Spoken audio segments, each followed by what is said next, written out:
Go for it.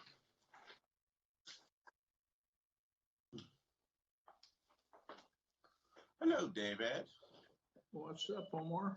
Not much. Ready for another season ender?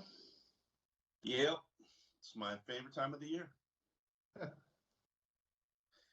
People don't realize, like, they count the 17 now regular season games.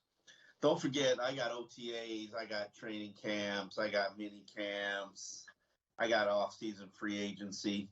I enjoy when it finally comes to a close. You know what you don't have? What is that? Playoffs? Playoffs. Once every 8 years, Dave. Once every 8 years. Yeah, one half of a game. Give them a full game. That Steelers game, that wasn't fair. Conditions were difficult. They got blown out. They got blown out by Pittsburgh in 2016. Yeah. And they got blown out by the Ravens in 2008. Yeah. So. Then blown out by Jacksonville in 1999. Well, but they won a playoff game in 1999, so that you can't go back there.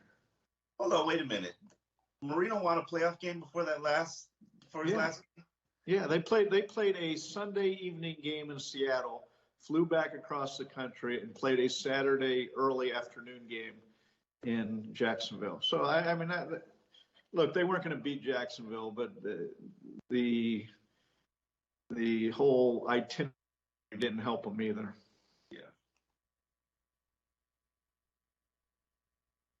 50 people. I'm insulted.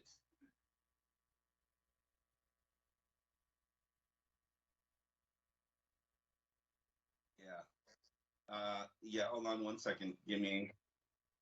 Okay.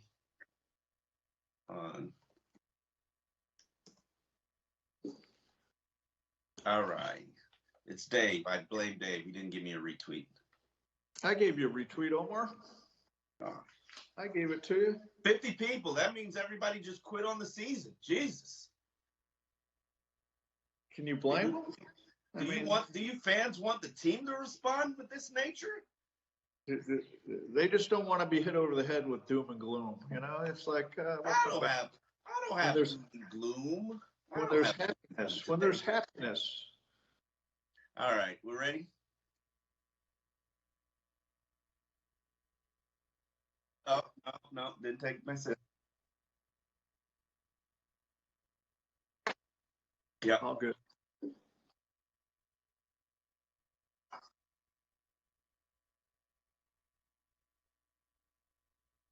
We've all been here before as Dolphins Nation. Put all your hopes into a team for a December run. Yeah, they're right at the doorstep of the playoffs. Maybe it's a January playoff game. The Dolphins had momentum, 7-game winning streak, but then came the letdown. This is the time where the team has annually fallen flat on its fans. This time it was in Tennessee against the Titans, not against the Buffalo Bills or the New England Patriots.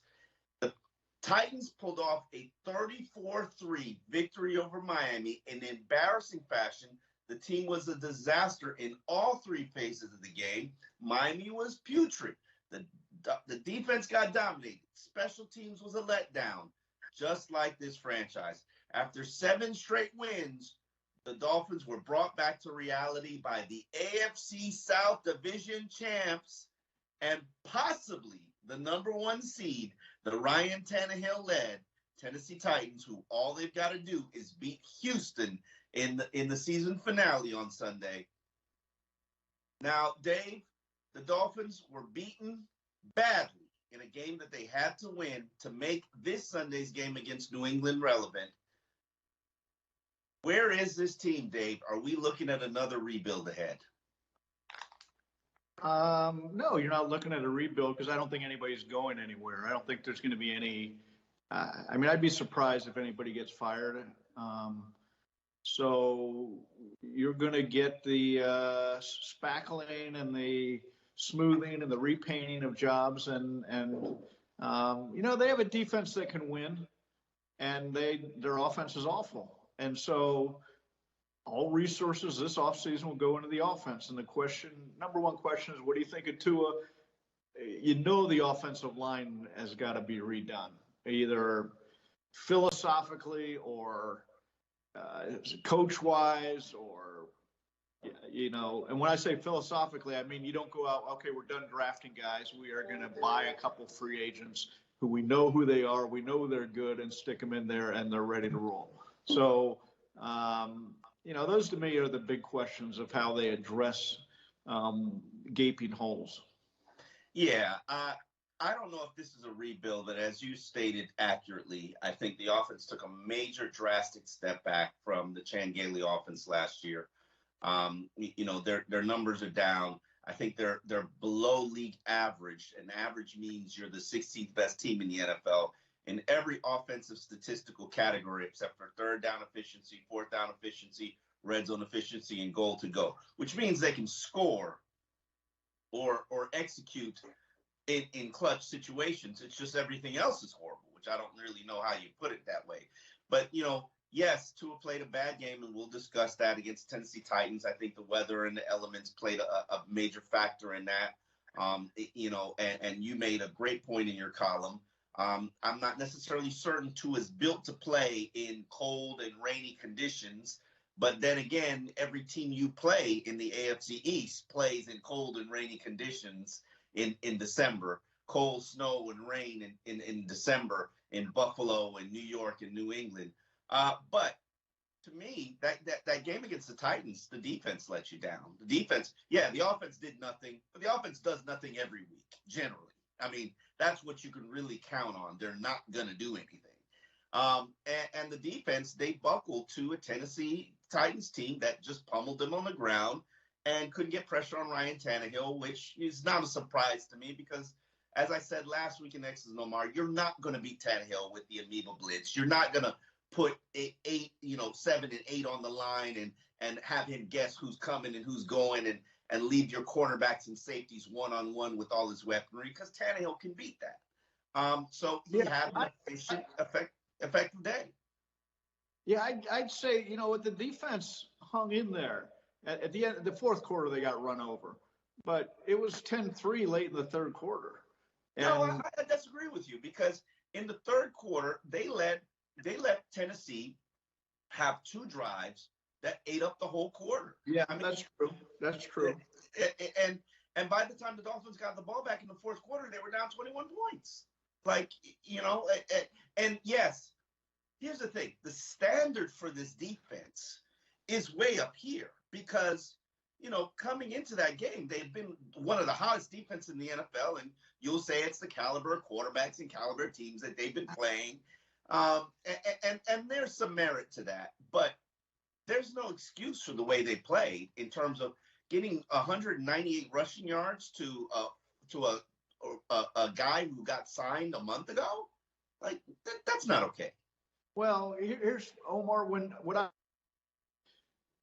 All the pressure's on the defense. When the offense doesn't do anything, time after time after time, eventually the defense is going to crack.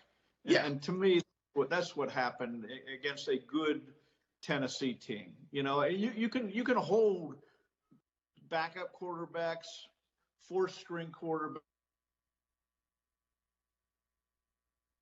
Yeah, we're having some technical issues with Dave, but we'll move on to our next question, which comes from James Vernon, who basically has our first question.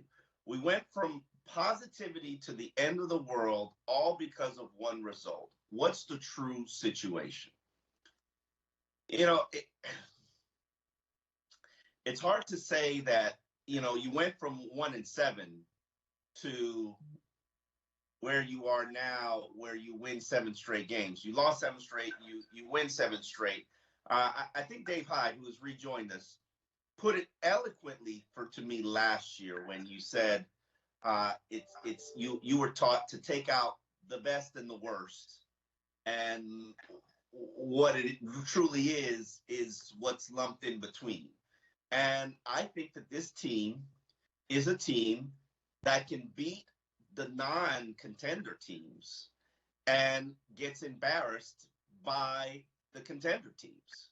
The only impressive wins that they've got this year are against the Baltimore Ravens again, and against the New England Patriots in the season finale. And that's a game that, Patriots were going to win before, Xavier Howard put on his cape. This team is not good enough. They're not good enough to win a playoff game. And whether they had qualified for the playoffs or not, the offense is a disaster. You've got 8 games where you're scoring under 300. I mean, you're producing under 300 yards of offense. That's not okay. You're below average. You're not even average. You're below average in just about every offensive statistical category. There is no area of your team offensively that's good. And then let's put a caveat on that. Special teams has been a disaster all year. It's been bad. And that's not really a hallmark of a Brian Flores team. The only thing you can rely on is the defense, and that's not good enough. So, yeah, the 7 wins produced a positive feeling, but the Titans really brought you back to reality. Ryan Tannehill brought you back to reality. All right, Omar. James Vernon has our first question. That's the question that we just asked, Dave. Oh, we did. Okay. Sorry, I got a little technical and I want you to address that, Dave. It was all positive up until last week. What is the true nature of the tone of the 2021 season? Yeah, I mean, it was all positivity because they were winning. Okay, but were they really a different team on Sunday? I mean, the score was different. The defense, I think the defense for 2.5 quarters hung in there. And when the offense just wasn't doing anything, they collapsed, okay? And it was the same team I saw. They just played a much better team in bad conditions in Tennessee. And their warts got exposed and a lot of things that worked against bad teams. Good teams are going to figure it out. And you looked how Tennessee, they punted the first 3 times they had the ball. But at the same time, you mentioned special teams. They were marching down the field because they were punting in their mid-30s initially. And by the end of those 3 punts, those traded punts, they had a 1st and 10 at the Dolphin 46. Yeah. So, they those lost are 20 yards every punt. Every time they exchanged punts, they lost 20 yards. That's it was mind blowing. I mean, but that's how the Titans performed like they were trying to win their division and trying to seal up the number 1 seed. The Dolphins performed like they were just happy to be there. And the stage and the spotlight was too bright for them. And that was disappointing to see because I thought Tua was ready to kind of prop this team up a little bit. And I thought that maybe, the run game would get going. Did I expect the conditions? Well, we should have expected the conditions. It was predicted to be those conditions all week. I found it interesting that Charlie Fry said that Tua had worked on playing with a glove and ultimately they worked on wet balls all week. And ultimately, none of it made a factor. They decided not to go with the glove, but wet ball was an issue. And it's not that Tua has small hands because he's got 10 1/4 hands, which is the average size for an NFL quarterback. Drew Brees has those hands. No, that's big. That's big hand. Those are big hands, Omar. That's not small hands. You look at the scouting, and that's some of the bigger hands out there. It's bigger than Joe Burrow's. It's, and those are big hands. So, but now we got to address, and Chris Sims even talked about it heading into the week. And I thought that it was kind of an issue about the nature of the hits that he's taking, because he's taking some brutal hits, and he's not that big. But ball security with Tua is now an issue. I mean, the ball pops out quite often, and it shouldn't, or it makes me quite uncomfortable. And you piggyback on what Nick Saban said, coming into the draft process with Tua. He says sometimes he's looking downfield so much that he's not aware of what's coming at him, and when it hits. But they said they can't practice that, and it's true. Well, you can practice that. You can hose down the ball. We've seen that. No. The hits, the ball squirting out when it's hit. Yeah. Now, look. The first thing we all learned in football for a quarterback is his number one job is don't lose the game. Okay? That's what Ryan Tannehill did Sunday. He didn't do anything spectacular. He made a couple nice. He didn't try to be a hero when it wasn't there, but he didn't lose the ball. He didn't make, and it's not often the great plays that make. It's the worst plays. What was the worst play that? And when Tua had a couple bad plays.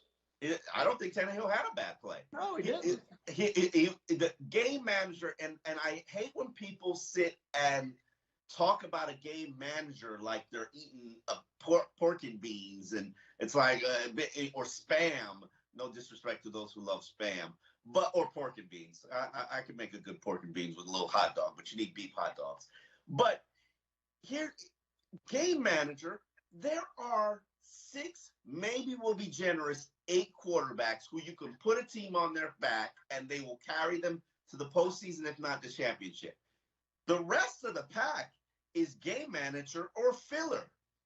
Tannehill used to be filler. Now he's one of the upper echelon game managers, and there's no shame in that. There should be absolute. I bet you the Cleveland Browns wish they had a game manager, or some of these teams that have a good defense, have a good run game. The Tennessee Titans. Look at the Tennessee Titans.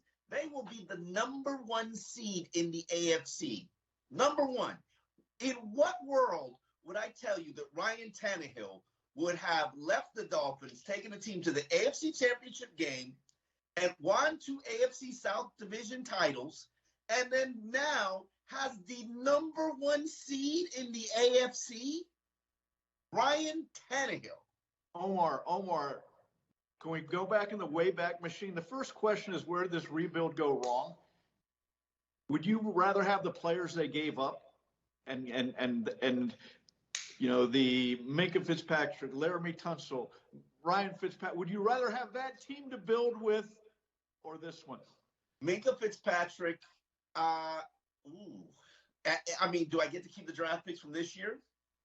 Well, you get one of them. You get the ones that weren't involved in the trades. That's a good question. I don't know where I sit, but a lot of those players would get money that I would rather. You got a lot of money. You have $70 million. How's that helping you right now?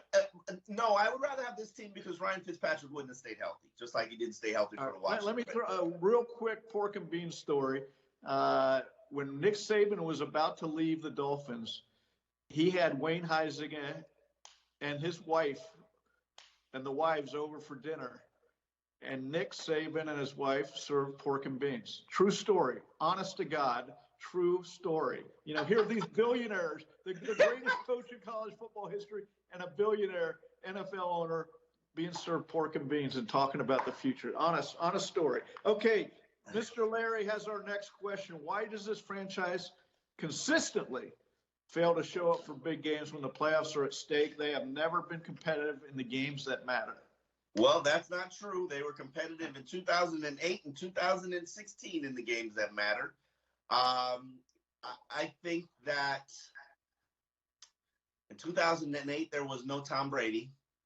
And in 2016, I think they had a very opportunistic defense and a gunslinger in Matt Moore, and I don't know. I think that Omar, they just aren't good enough. They haven't been good. It's all the things if you would roll all that, compress it into a ball, that would be the reason why they don't show up in big games. They just aren't good enough this year. Okay? They're not good enough to. Everybody got carried away at 7 wins. Okay, right? Everybody got.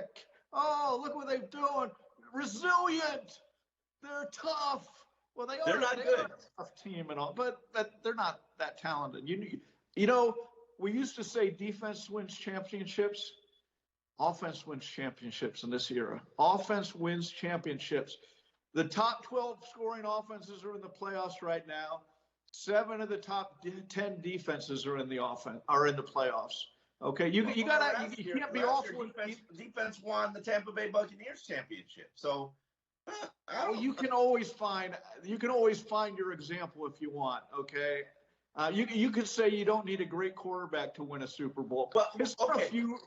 No. Let's make an amendment to your statement. Offense gets you to the playoffs. Defense might still win championships, but you're competing against the upper echelon offensive teams. I can say that that's fair, but I'm not ready to give up and say defense doesn't win championships. Oh, offense wins championships. Yeah, you got to score points, but it's a team that can trouble the Aaron Rodgerses and make Tom Brady uncomfortable that wins the championships. Look, there's no 100% of the time offense wins championship. Just like back in the day, there was no 100% of the time defense wins championship. But in general, you need a scoring offense if the game's going to bend into the 30s, which it often does in playoff games. Yeah, I'm not disagreeing with you, but they're the Dolphins offensively. They have this team. The defense has dragged this offense and special teams up a hill. Yeah. They're tired, and I think when they were winning 7 straight games, they were averaging 30 rushing attempts per game, and without good output, by the way. And I think that the rest that they were allowed to get probably helped them and contribute to it. Staying on the field when Tua converts third downs helped them and contribute to it. But yeah, they're tired. And by the end of the season, this defense is on fumes. And as has every defense going back to the Jason Taylor, Zach Thomas days. By the time they get to the December, January games, they're on fumes from carrying this offense on their back. All right, John has our next one. Is a late season surge help the offensive coaching staff save their jobs? And is that a positive or negative for Miami going into 2022? I don't think it helps anybody save their job because the offense has still been a disaster even during the winning streak. I mean, 8 games where they put up over 300 yards of offense. That's below the NFL average. Like you cannot consistently deliver games where you're scoring 11, 17, 20, 20, 3, 20, 17, 17, 17. You can't, I think they're averaging like 18 or something like that points per game, 19 points per game. You can't win like that. NFL average is 24. Like you're 5 below the NFL average in terms of point scoring. Yeah, you can rely on your defense to bail you out all the time, but yeah, eventually what happens in those games, in those 3 instances where they couldn't bail you out, Jacksonville, Falcons, and now Tennessee, they couldn't bail you out, and you see the end result. Yeah, the mystery to me is last year everybody was all over Chan Gailey. Not us, Omar, not us. But the fan I thought they were idiots. Yes, I didn't understand it. You had the most productive offense, over 25 points a game, and a lot of it was Ryan Fitzpatrick, okay? And the mystery to me is same pieces in general. I mean, you actually have a better Waddle than anything they had, okay? And it's it's an awful offense. You had a better offensive line, too. But, yeah, the offenses are awful. George Godsey and Eric Stoodsville, I think this co-coordinator has been a failure. They failed in every regard. And Lemieux Jean-Pierre, I'm sorry. Nice man. I always say that. Nice man. I believe in giving young coaches an opportunity. But he drowned. He was thrown to the deep end and he drowned. This is really Brian Flores' failing, okay? Yes, it is. Because you put people in charge of an offense, whatever, it didn't work out. Now, for whatever reason, it didn't work out, but it was confusing at the start for us, which means it was also confusing inside. Who's calling the play? A simple question, who's calling the play? That should not be a controversy. He don't want you to know, Dave. He don't want you to know. He don't want you to know. Which says what? He's trying to protect somebody. It was Charlie Fry who was trying to protect because he didn't want people to say, wait, he was just offensive coordinator at Central Michigan, and now he's the NFL. So, look, that has to be the number one issue this offseason. The offense starting with getting the staff correct. I've said this previously, and I stand by it. everybody on the offensive staff is a level ahead of where they should be. And that's on Brian Flores. And if he doesn't fix it, that's going to be his doom. This week, Dave had a pretty good column that concluded that this 3-year rebuild has us exactly in the same spot that we were in before we began the rebuild. And the record verifies 8-8. You know, Brian Sedella read that column, Dave, and he wants answers. And he wants answers from you. I think Dolphin fans do as well, Dave. Given where we are, which is what you said, at least as bad as we were 3 years ago when that team quit on Adam Gase. It's not deniable that they quit on Adam Gase after that Minnesota loss. He quit on them too. He skipped a practice. He quit doing some of the obligations of a head coach, like doing his coaching show. So it was mutual. It was a mutual quit on. You sure it was a practice and not a walkthrough? I'm just saying. Whatever. I don't know.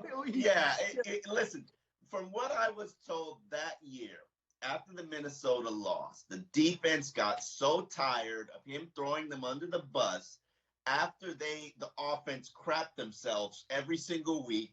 They're like, we're done with this guy. And I remember going into that Buffalo Bills locker room and basically asking players, do you want Gase back? And everybody was like,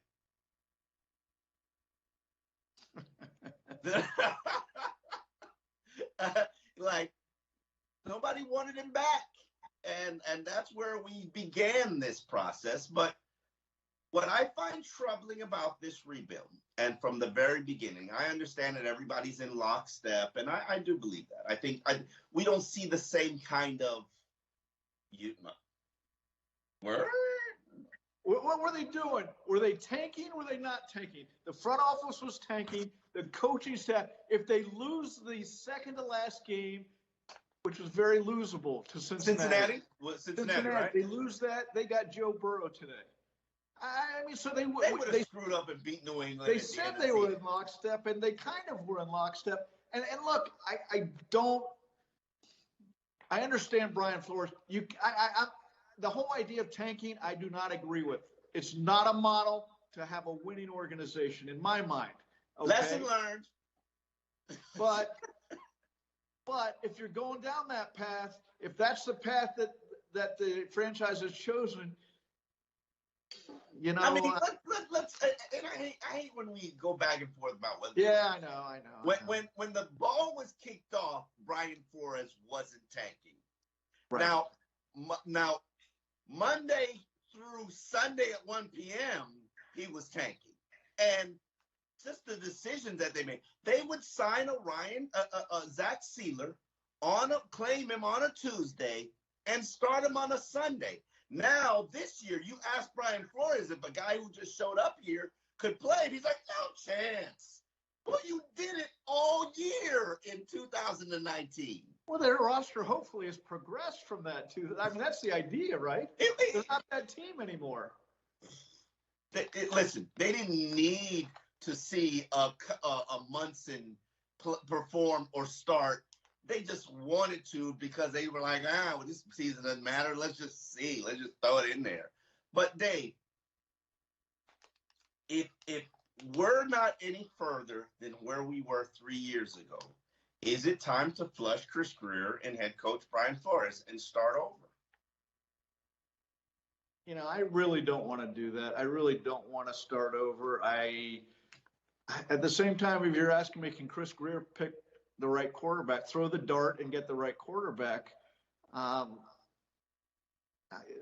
I've seen is they could have gotten 3 or 4 franchise quarterbacks in the last 5 years, and they haven't made a move on them. So, you know, how about can you pick an I offensive think line? I think they're Can you pick an offensive line, Dave? How about a running back? Well, I'm not worried about the running back. You can find a running back. Yeah. Look, they need to make it a bigger priority. I agree with you. But look at Tennessee on Sunday. Look at Duke Johnson coming in. I mean, make it a priority. I agree with you on that, Omar. But I'm not worried about the offensive line, the offensive staff, the quarterback. I think what's going to happen this offseason is they're going to be given one more chance, and it will be a Hail Mary play. Maybe not even that. And I really don't like this for a lot of reasons going after Deshaun Watson, but I can see that coming into play in a big way this offseason. I think that the way this team has performed in the second half of the season, getting back, I predicted 9 wins this season. They're right at the doorstep. It might happen. It might not happen. They've lost their starting quarterback for a good bulk of the year. The offensive line has been an anchor that holds this team down at the bottom of the ocean all season in every regard of the team. That clearly needs to be fixed. I'm not very confident that they can fix it. Show me a new offensive line coach and show me a good free agency in the draft cycle, and maybe I'll have some hope and optimism. But I think that they've proven they deserve this chance and opportunity to fix it. They deserve that right. And if you know Steve Ross, and you know Steve Ross, and I know Steve Ross, he is not going to pull the plug prematurely. He's going to give you every opportunity to succeed. And when you haven't succeeded, then he'll pull the plug. And I do believe that this is going to be, the last stand. Now, if Steve Ross is an idiot, and I hope he's not, he'll extend people's contract. Don't do that. Don't do that. Do not extend Chris Greer. Do not extend Brian Flores. Brian Flores has 2 more years remaining on his deal. He doesn't need an extension. Chris Greer, I don't care if he's going into the final year of his contract. I'm not worried about anybody coming and signing him and taking him away from me. Don't extend anybody. Let them stand on their own accord. Say your expectations are a playoff win and hold them to it. They've got more cap space than anybody in the NFL. They've got a whole 23 players on their existing roster. They got opportunity to go get elite quarterbacks if that's what they choose to do. If they choose to develop Tua, get him weaponry, but hold them accountable to the 2022 season. All right, William Price as our next one, Omar. After Week 17's loss to the Titans, you still think 2023 is year of Tua? Yes, I do. And for people who know my rationale behind 2023, I think that in 2023 is going to be the year that Tua is going to have seen every defense, every possible way another team could attack him. He's going to have chemistry and hopefully some weaponry, whether it's here or in Washington or in New Orleans, because I'm not necessarily certain he's going to be here, nor I'm not certain if he wants to be here. Let's just put that into the universe. After all that you've endured and been through, do you want to be with somebody who doesn't necessarily believe in you and does not provide you much? Yeah, they did a lot of stuff for you, but none of it worked. And I believe that he has what it takes to be a top 16 quarterback. Now, elite, I don't know about all that. I can't sit here and say that. But it took Drew Brees 4 years to become Drew Brees. It took him time. He needed a minute. Tua has similar skill sets. Tua has a similar arm. Probably with similar coaching, we can get that kind of result byproduct. But we clearly know we're not getting that here. Yeah, Omar, if Drew Brees is your model, it has to be the complete model then. You got to get to a dome like New Orleans where he's playing in a division where they're in domes and warm weather. I agree. As we saw Sunday, his ball just could not cut through that. Even when he's running to his left, he's thrown 2 yards short a couple times on. Listen, I watched the Monday night game, and I watched Ben Roethlisberger and Baker Mayfield, 2 quarterbacks, one selected first overall, one headed to the Hall of Fame. They both one hop the pass each. And everybody's so obsessed with this one hopper. And he had 2. He had 2 one hoppers. Yeah. And it's fair criticism. He played a poor game. His arm strength is fair criticism. Okay, that's absolutely. my only. What did I say at the beginning of this year? Two Right. concerns. We also. I remember going out to practice in the first, and I was like, "Oh, that's not what I expected." Same here. Yes. So those are your limitations. So he needs to get in a dome or a place where he's not going to have to play a big game, as you probably will in the AFC East most every year in bad weather. Okay. I don't, and I'm not going to make excuses for Tua because, I've already done that in a column because they've done a poor job of putting talent around him. The offense is a disaster. He's propping up a bad offense. But I don't know how much of the arm strength is dealing with hip and from the injury. Because I'm sorry, but he didn't have that arm at Alabama. It wasn't a cannon, but it wasn't that. And I'm not going to sit here and say that it can't, it can't win you a games or win you division. We saw the 45-yard pass to Jalen Waddle. I mean, it happened in that exact same game, in those elements, in those conditions. Maybe, just maybe, if he had better weaponry and a better offensive line that maybe can give him 4 seconds of protection, he might deliver bigger passes. Yeah, I mean, now we're getting into. I agree. Can he be an average NFL quarterback? I'm not going to dispute that. I'm sure. Yeah. This bold plan was to get you an elite quarterback. I mean, that was the number one issue. So, I mean. Yeah, if it's elite, that was the plan.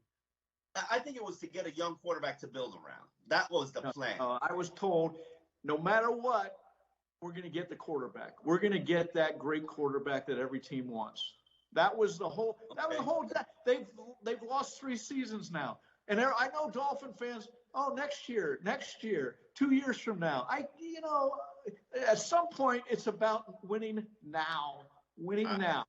I'm not agreeing with you, and that's probably where we are, and gets us to our next question, which comes from Bebbers, who basically says, if Tua has another game similar to his last few weeks, do the Dolphins potentially make a play for Rodgers with all their cap space and still land a top offensive tackle? I don't think there's a conditional there. I don't think there's, if he has another bad game, regardless, he could have a great game Sunday.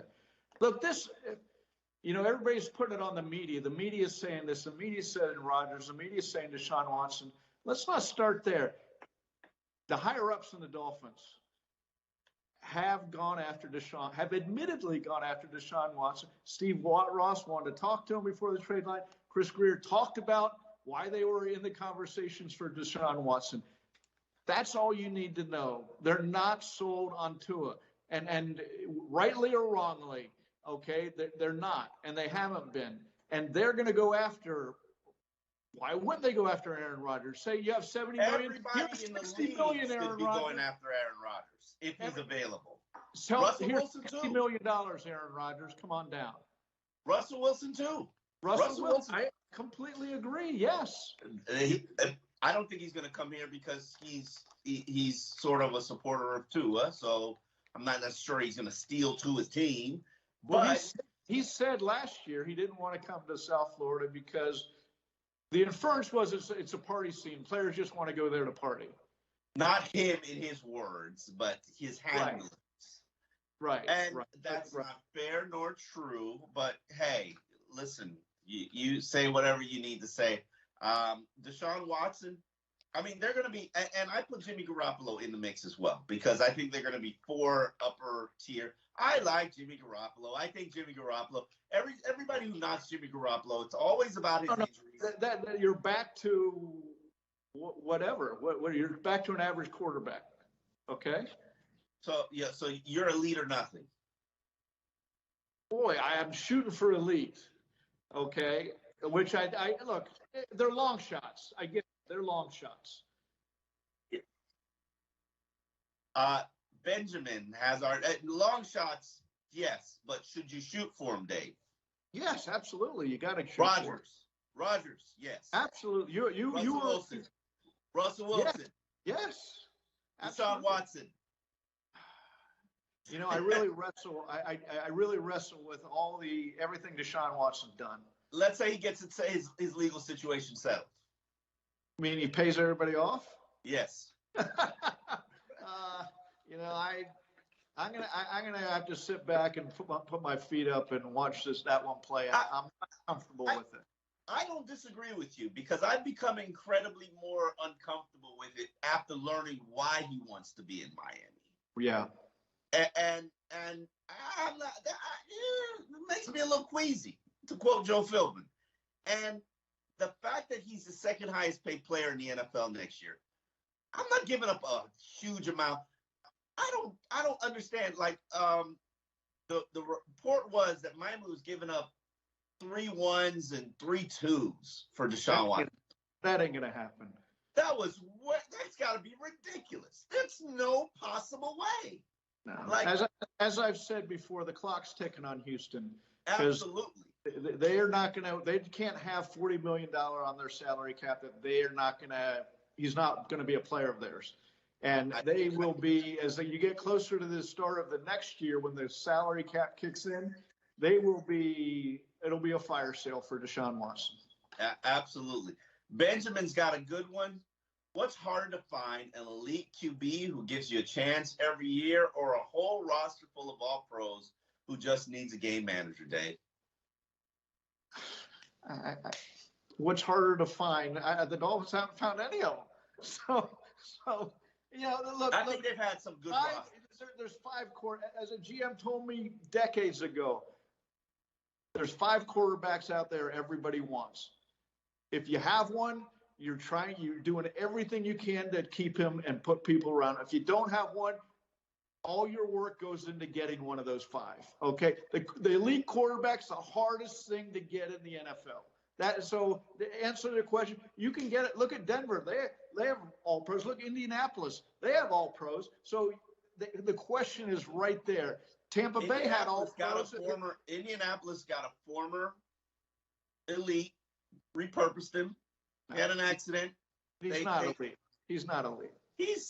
At one point he was an MVP candidate of the NFL. Okay, he had 1 year of greatness.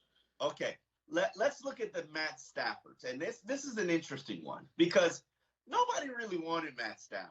Really, nobody was like, "Oh man, we got to get Matt Stafford." Right.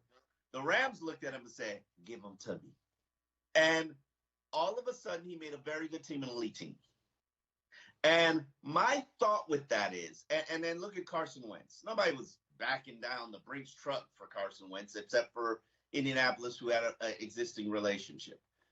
My thought is, when you need a quarterback to raise the level of your team's play, like a Jimmy Garoppolo, and I hate to keep bringing up Jimmy Garoppolo, but he's going to be one of those guys out there on the move.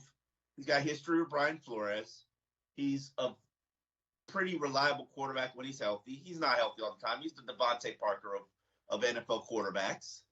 But when he is healthy, he's pretty productive. Puts his team in positions to win. Can this team get where they want to get with one of those? Where do they want to get? Win a couple playoff games. I mean, like 1 year, win a couple playoff games? Yeah, 3 years, win a couple playoff games. Winning for 5 years? Huh? Winning for 5. I mean, how far they want to get? Yeah, they can win a playoff game with Jimmy Garoppolo if everything else is good. But you could do that with 8 quarterbacks out there too. You don't just. It's not just him. So Ryan Tannehill. Yeah, absolutely. Absolutely. Okay. Our next question comes from RR. Do you think an off-season of arm exercise and core strength exercise will make Tua's arm more respectable? I think Tua has everything you want in a QB but the arm strength. I think it can help.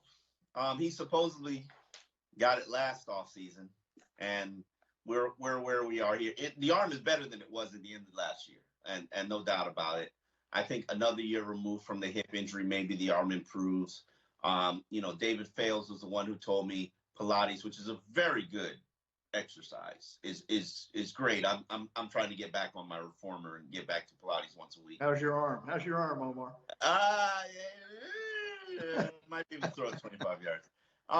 But yeah, it can help. It can improve. I mean, we're gonna see a remodeled version of Tua no matter what, because he's the type of young man who's driven to be great, and yet he's clearly disappointed with what he's accomplished, what he's achieved, how he's performed this season. I mean, the tone of his press conference last week was just, disgust, and I felt kind of bad for him because he basically acknowledged and admitted, like, you people don't love me to begin with. Like, I've heard this stuff since I got here. Like, there's never been a honeymoon for Tua. And that kind of sets a tone for him. And I think he's going to be driven. He probably will leave South Florida, go train wherever he wants to train, and come back, if he's still here, or go play to New Orleans and be a new version of himself. So will it improve? Yeah, it'll improve. But will it be, Josh Allen, Justin Herbert? No, it won't. All right. If Miami had beaten Tennessee, the season finale against the Patriots would have been a winner-take-all scenario, Omar.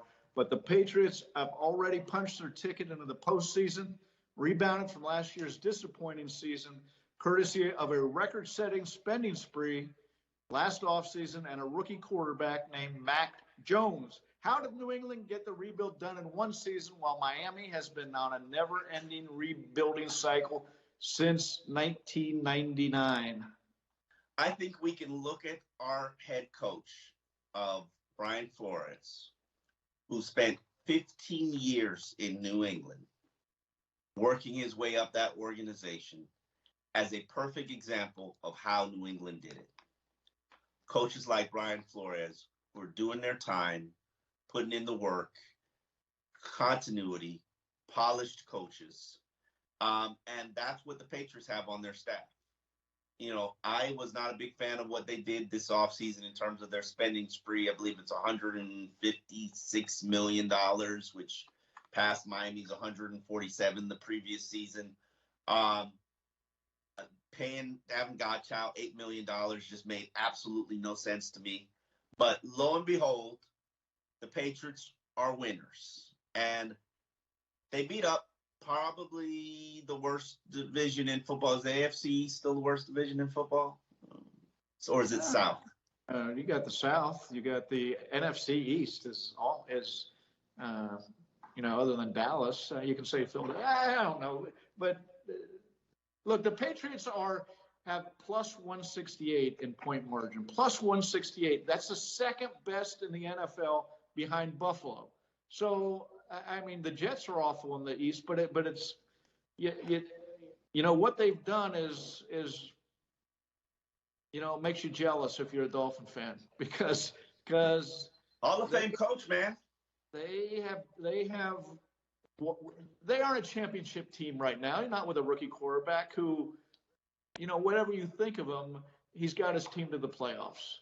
And God, all the Dolphins want is to get to the playoffs. The Patriots were out of it 1-7-9 year. So, I mean. Listen, the Patriots are a carbon copy of what the Dolphins are. They're just better at it. They protect their quarterback. They run the ball better. And they play a very similar brand of defense. I would say the Dolphins' defense better, and their special teams better.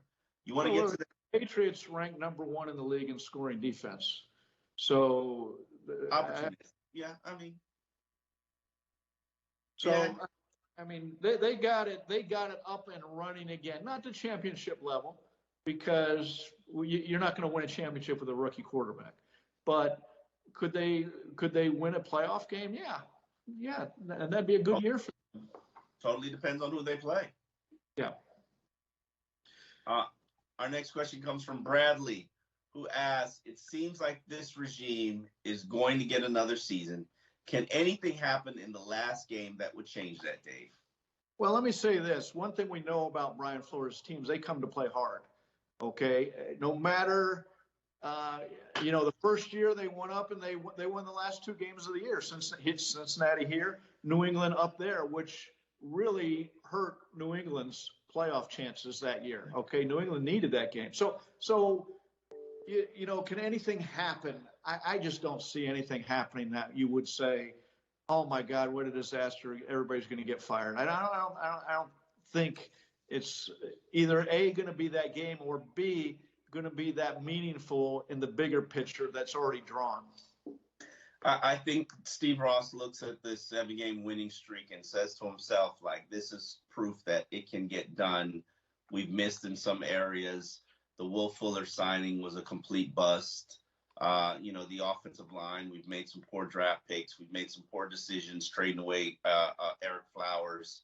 But look at this draft class. Look at the last draft class. That shows that the GM can get the job done. We haven't picked the right quarterback, but, maybe we can make some moves this offseason with the quarterback and go pursue Deshaun Watson and revise his team or build a better team around Tua. They're going to have a ridiculous amount of cap space that will allow them to build an entirely new team. Now, the question is, does Steve Ross have the confidence in the people there to build it? Well, and look, the only way this rebuild worked is if you hit on the draft picks, all of them, not just half of them. That's what they've done. They've hit on half the draft picks. This year they hit on them. Last year's top ones, they missed on them. Okay, you can't. There's no way for that rebuild to work if you're going to do that.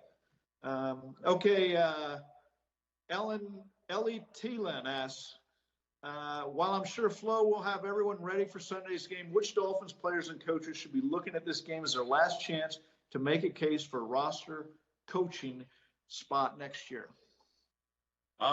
Coaching spot, I think everybody on the offense should be looking for a new job. Everybody. Every single body.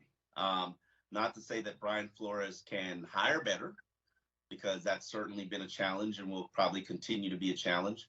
But you never know what coach, maybe Seattle makes widespread changes and their offensive staff is fired, and you can get a quality proven offensive coordinator. Maybe Bill O'Brien wants to come here and restart his NFL career under a guy who worked under him in New England in Brian Flores. So you never know. Now, players-wise, there is a ridiculous list of free agents, 23, I believe. The Landon Roberts, the Nick Needhams, the Michael Dieter is not a free agent, but there are guys who are also going to be playing for their contracts, like Eric Rowe, the $7 million he's owed next season. That's easy pickings. Same thing with Devontae Parker. Tough decision, $5.6 million for Devontae Parker, considering he's only going to give you about 11 to 12 games a season. Landon Roberts, the way Tennessee attacked him, exposed the limitations that he's always had, that he has. You need to get better as an inside linebacker, especially if Jerome Baker is going to be remaining an outside linebacker. Nick Needham's going to be a restricted free agent. Nick Needham has exceeded everybody's expectation. He's played well. He's proven he's an NFL starting cornerback. If I'm an opponent, if I'm one of the 31 other teams in the NFL, no matter what tender the Dolphins put on him, I'm going to try to sign Nick Needham, because it's easy. Finding starting cornerbacks with proven bodies of work is very hard to do. And then Michael Dieter, I think this season-ending performance against New England will determine whether or not they need to clearly upgrade that center position, because you could be on the fence. I mean, he's a month back from his injury. He should be playing better. He should be performing better.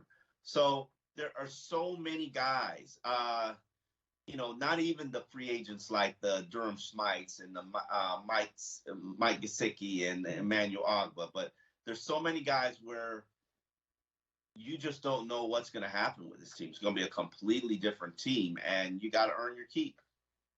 Yeah, I'd say, Omar, after 16 games, the 17th game's not going to change much if from the coaches and the administrative point of view. Maybe somebody's on the fence, like a Michael Dieter, will say, okay, we're going to give him the benefit of the doubt. But I think by now, you and I and any fan who's watched can go down the list and say, yay or nay. And now some of it will come down to dollar figures. Okay, here's what we think this guy's worth, and somebody giving him more, you say, okay, go ahead. So, but I don't think there's a lot of questions individually that will get answered in the 17th game that weren't answered in the first 16.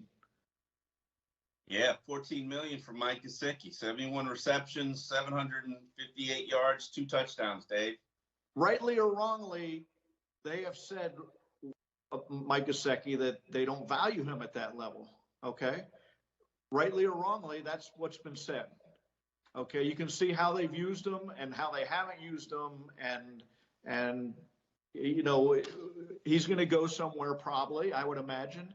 I was watching the Tennessee pregame show, and they were glowing over Mike Gesicki, and he's going to be a free agent. He's going to be a free agent, and they must think he's the finishing piece for Mike. Well, you get him in the right offense where they value that piece, and you look around the league at receiving tight ends. They are valuable. Okay, now this offense, a traditional tight end. Give me a tradition. I would rather have O.J. Howard than Mike Gesicki. I would. Yeah, it depends on what you value, what as an offense and a system you value. I watched, which game was it? It was either the Saints game or the Jets game where they had him and they used him in the RPO. And on the line. They used him on the line in the RPO. And I was just like, if this is going to be your base offense, he can't be part of it. He just can't. But anyway, that's for a discussion for another offseason. And we will be having a couple of offseason. We'll certainly be back next Wednesday for X's and Omar to wrap up the season. But Dave, predictions for Sunday's home finale, season finale against the New England Patriots. Yeah, Omar, I'm going to go with New England 17-16, which would have been the final score if Damian Harris hadn't fumbled at the 9-yard line. They kick a field goal in for the win. So, look, this New England is going to play to win this game. They can still win the AFC East if Buffalo loses to the Jets. Probably not going to happen. But if you're Bill Belichick, you got to. Am I boring you, Omar? You're not getting any sleep because of your kid, right? It's such a life. It's Who do you got winning? Who do you got winning this game, Omar? New England, 24-17. I just believe that the defensively, I think the seams come apart. And I think you're going to see guys like, I hate to say this, but, Emmanuel Ogbah, he walks away from the season finale not getting injured. He's walking away with $30 to $40 million. I'm trying not to get hurt. And I'm not saying anything about guys quitting or Emmanuel Ogbah, but this is what happens in a meaningless season finale, Dave. Yeah, that's a tough call. How do you stay healthy? Don't play. That's the only way, right? I can't. Mike Gesicki. I'm sure Mike Gesicki wants to keep stacking up points, but the thought of injuring a shoulder and messing up my payday, I don't know about that, Dave. I don't know if I'm feeling it. I think this Hunter Long might need some snaps. I'm just saying. I think Hunter Long might need some experience. I mean, these are the things fans don't realize this, but Mike Gesicki's sitting on $20 million. Just got to get there healthy. Emmanuel Ogbah was sitting on at least $30 million. Just got to get there healthy. Landon Roberts, and I know he ain't quitting, and I know he's going to be giving it his all, but, he tore an ACL in December last year. Sometimes you just got to make it through, Dave. You just got to make it through. You think business decisions are going to play in the Dolphins' loss here? Yes. I mean, at some point, pros make business decisions. And I don't have any problem with it. Well, thank you for watching X's and Omars. It's always a pleasure to be here with you guys. We are sorry for the season's outcome. We're sorry for what happened last week. Again. Getting embarrassed by Ryan Tannehill. But one day you will have a playoff team, Dolphin fans. Probably in 2024. But one day it's coming. Always a pleasure. You can find X's and Omars on the Sentinel's website. You can find it on YouTube, especially for your European fans. You can find it on any place that you find streaming podcasts. The podcast is usually up around 4 o'clock, 5 o'clock on Wednesday. Look forward to seeing you next week as we wrap up the 2021 Dolphin season.